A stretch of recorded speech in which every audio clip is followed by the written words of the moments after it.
welcome to another exciting episode of the Williams Today Show. I'm your host, William Prue with Real Estate One. And I'm your co-host, Untitled Chapter with Real Estate One. You guys already know the rules, positive impact. One day at a time. And we are crickety coconut. Cracking the code. Cracking the code. That's right, cracking the code. And on today's episode, guys, the code that we're cracking is, you guys, the viewers, are our buyers, and we're gonna kind of walk you through the house and give you a visual of what we do when we help people shop. So, before we get into that, take a look around.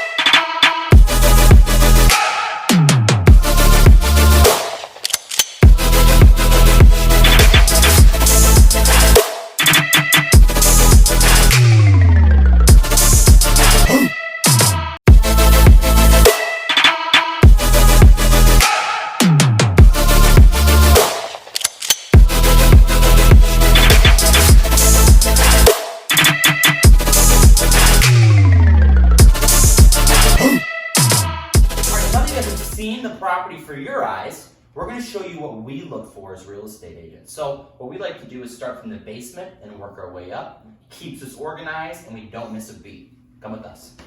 All right, now that we're in the basement, guys, I want to point this out first and foremost. We are not inspectors, nor do we claim to be inspectors, but our goal and our objective when we're walking buyers through homes is to be the ones that are separating ourselves from their cosmetic mind. They're looking at where their couches are going to go, where they're going to put their bed. We pay attention to the big ticket items that could potentially put them in the hole when they first move in. Right. So again, this is not required by a real estate agent to do, but me and Hannah hold ourselves to a different standard. Yes. So let's start off with the foundation, guys. This is the first thing I always pay attention to. And this basement's actually really nice. It's brick, but you notice there's no buckling and you walk all the way around it. But a good way that I always check is I find a wall that's pretty bare all the way down. You don't have to get this, but you can just kind of put your face up and you'll see if it waves or you see any buckling. A good indication will be a crack running down and you'll be able to notice it right away. Right. Okay. With poured concrete foundations, if there's issues, they usually start by the windows and they start to stair step, which is a good indication of a problem. You also have crawl spaces, which is why you want an inspector, because no one likes to dig under those things. Yeah, no. Climb through all the cobwebs. No, thank you. Not a fun time. But this is why an inspector is absolutely key. No matter what. If you decide to move forward with that house, you want to get an inspection. So let's go over to the furnace.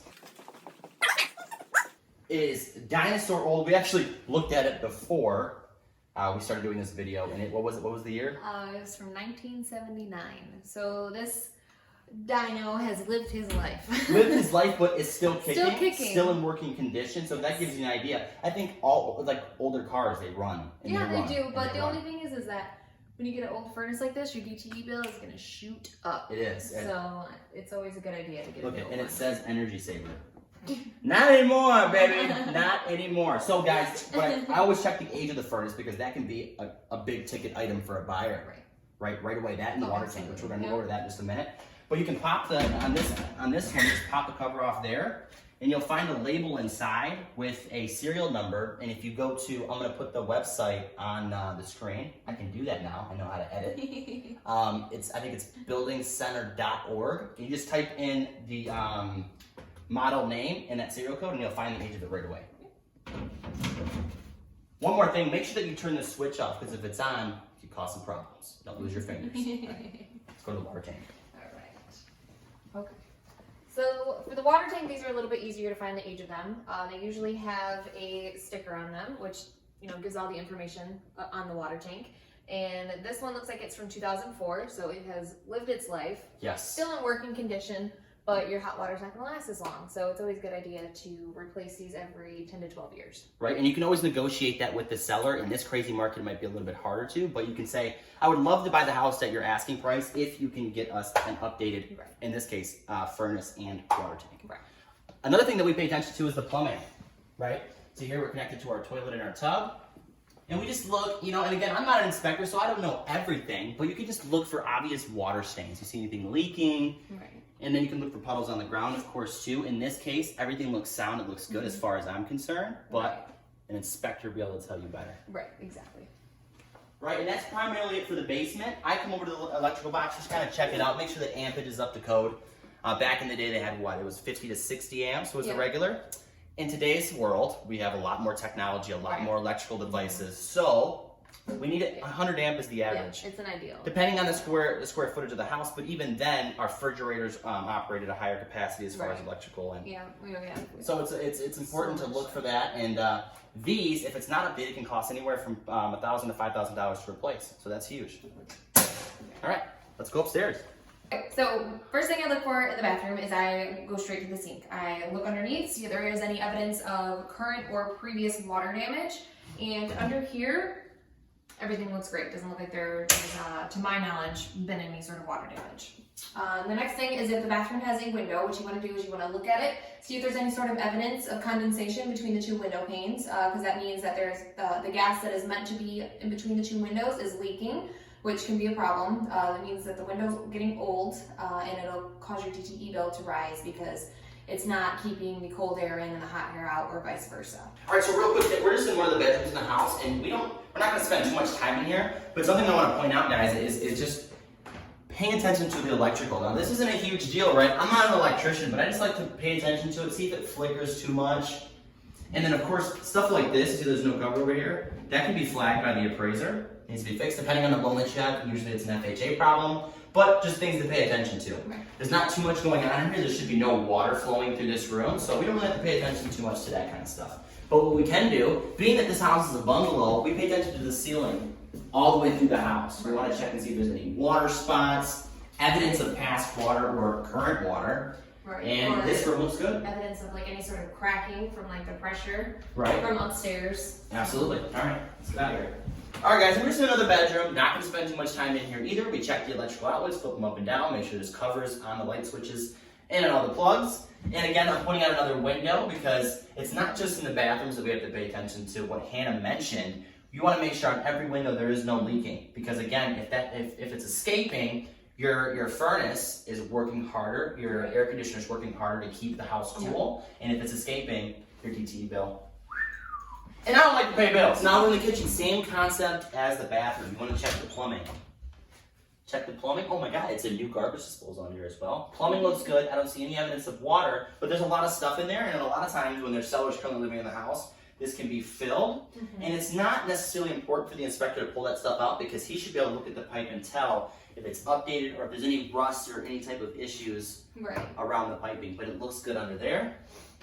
And the next thing I point out in kitchens to buyers, potential buyers, is that you can kind of tell how someone took care of their home based on how they treated their appliances. You know, fridge, stove, stuff like that. Did they take care of the home? And this isn't always true, right? Because it'd be somebody that's really hands-on, likes to build stuff, but doesn't care about scrubbing down their stove or their fridge. But they could be outside, you know, making sure their foundation is sound, which we're going to get to in just a minute as well, going outside and checking that. But yeah, I like to throw that out there. Kitchens are huge in a house. They're really, I mean, it's the bathroom and the kitchen that are a huge selling point. But yeah, so that's kind of what we look for. We're in my favorite room of the house, and I say this all the time, Hannah, it drives her nuts, but I don't like this, the wood theme backsplash in these bungalows, but in this room in particular, they utilize the space so well. And now I'm putting out my cosmetic love, which I'm not supposed to do. But these are things that draw buyers in, like little unique things about every home. And every home is unique in itself. But when we come up to a bungalow, we like to find the attic first. Because you fall in love with it, wait, hold on a second, let's check the attic. Check the attic, and more importantly, see how the roof's doing. So I'm not gonna bring you guys in here, but what I would do is take a flashlight, I'd get in there, I just take a peek at the insulation. Depending on the year of the insulation, you can tell by looking at the color of it.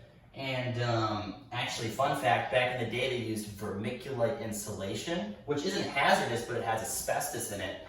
And it's good for people to know that there's asbestos in their home. But the reason they use asbestos insulation is because it was a fire retardant. Little do they know, it causes lung cancer. Not fun. So look in there, you look at that, and then you can also, you know, kind of see if, you know, animals have been scurrying around in there, if you have a possible like a raccoon or squirrel infestation. And it's good to know those things. And an inspector will be able to tell you better. They'll actually crawl all the way in there for you and check all the beams running up, make sure there's no evidence of water. Again, it's the biggest thing because houses and water don't really get along too much, right? Causes all types of problems. So that's the first thing I look for. Again, up in the bungalow, you can look at the ceilings. You look and see if there's any water spots. So this is directly in contact with the roof. Not, I mean, there's the joist that separates it, but you'll know right away looking at. This would be where most of the water damage would be easily visible. But this house is a beautiful house in Lincoln Park. I don't see any major issues. It's definitely ran a ton of miles. It's an old house, but it's beautiful. It's been kept up well. Nice. Very well taken care of. Yeah. So that is right here. All right, let's go back downstairs. So you're not going to live in the garage, but when an appraisal, when an appraiser comes through and values the property, the garage is always counted. Any structure on the property will be counted and be a part of the appraisal. So the garage is just as important as the house, but you're not going to be living in the garage, so you can take that into account when you're thinking, okay, since the garage isn't in the best condition, I don't want to buy the house. The garage is a lot easier. It's obviously smaller to repair, but if you guys look at the roof up here, perfect example of what I was talking about. I don't know if you can see it as well. You want to get up a little bit closer? So you can see that obviously that it's ancient, right? Dinosaurs used to walk across that roof, but they're a little bit raised. You can see where some of it's bubbling, and you can just see the age literally crawling on top of it, right? And if you kind of back up a little bit, it almost looks like it's got a little slope. And these are just things that we point out. We just point these things out. We don't say we know for sure. It could be in the best condition. Who knows? But these are big ticket items that you want to pay attention to. All right, guys. So the basement's my favorite place to feel out the house, but the outside is just as important as the inside. So when I come outside and I look at it, I pay attention to the gutters and then the roof. The shingles on this property look in great condition. Again, an inspector would be able to tell you better. But I don't see anything raising. I don't see any missing shingles on the front or on the back here. The gutters look in good condition. Nothing's growing out of them. And the downspouts looks to me like they're all 4 feet away from the house. So good indication that the seller was taking care of the property and knew what they were doing. This one here, you want to pay attention to damaged downspouts because that can clog the water and it's a problem. The water gets clogged, it gets stuck in the gutter, and it falls right back onto the foundation, right? I walk around the house completely, look for any sloping going towards the house, because if rain is sloping against the foundation, it's going to cause issues later down the road. Right. Okay. So right here, prime example. Most of this house is really good. They took care of the soil, keeping it at that proper distance away. But as Hannah pointed out, you can see right here where this is a little bit lower. You want it to be about where this is. You know, it's high enough to where it cannot get underneath the window and down into the foundation of the house. Right. Keeping it pulled away from the house is the goal. Slope away, always slope away. And over time, it's natural for houses to settle. So it's not uncommon to see that, but you just want to make sure you're keeping up on the house over time. And again, walk away all the way around the house to double check that. This guy, my favorite, right? This thing is just as old as the furnace downstairs. And if you guys aren't aware of the Freon ban, this one obviously works from Freon. So my point is the price of getting a new AC unit can be pretty pricey, so check that out and make sure that's something you want to deal with. Or you can just start throwing AC units in every window. But think about your DTE bill later on down the road. Always point that out, right? Right.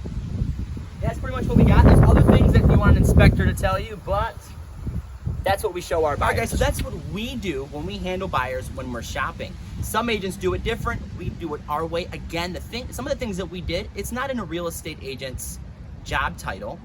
We are not inspectors. I think we've said that enough times today. But we like to save our buyers time and energy, because ultimately time is money, right? Time is money. So every house is different and unique in its own way. Right. So in the next house, we may look for more things, we may look for less things, depending on the condition. Right. So that's about it. But before we let you go, guys, you see our shirts today? I'm not wearing a button-up. So excited about that. I don't know how long it's been since I haven't worn a button-up. It's been a while, almost a year, I'd say. But we're actually wearing these shirts tonight because we have an event with Real Estate One's Charitable Foundation. We're going to go ready to play some Texas Hold'em poker. I can't play, but I can put my poker face on. But the reason why we chose Real Estate One when we started our business, Anna, was because of how generous they are. Right. So they match, it's 50% of all proceeds donated, and we donate to different different charities. Like there's the mental health awareness. Yep. There's the kidney foundation. There's, I can't think of the exact name for it, but it's a charity to help blind people. Yeah. There's all Just off kinds the of top them. of my head, Just that's top of our heads. The one that we're going to today is the kidney, yeah, the kidney foundation, yeah, and National Kidney so all of Foundation. our money is from playing poker. We're having a good time and we're donating. So we just wanted to throw that out. Hashtag the shirt, baby. These are all the companies that That real estate one is associated with. And we just want to say Our thank you. brothers. We love Real Estate One. We would never go anywhere else. No. But that's what we got for you guys on today's episode. If you want to make a donation, contact us and we'll help you do that. As always, it costs $0 and 0 cents to be a decent human being. We will see you guys on the next episode.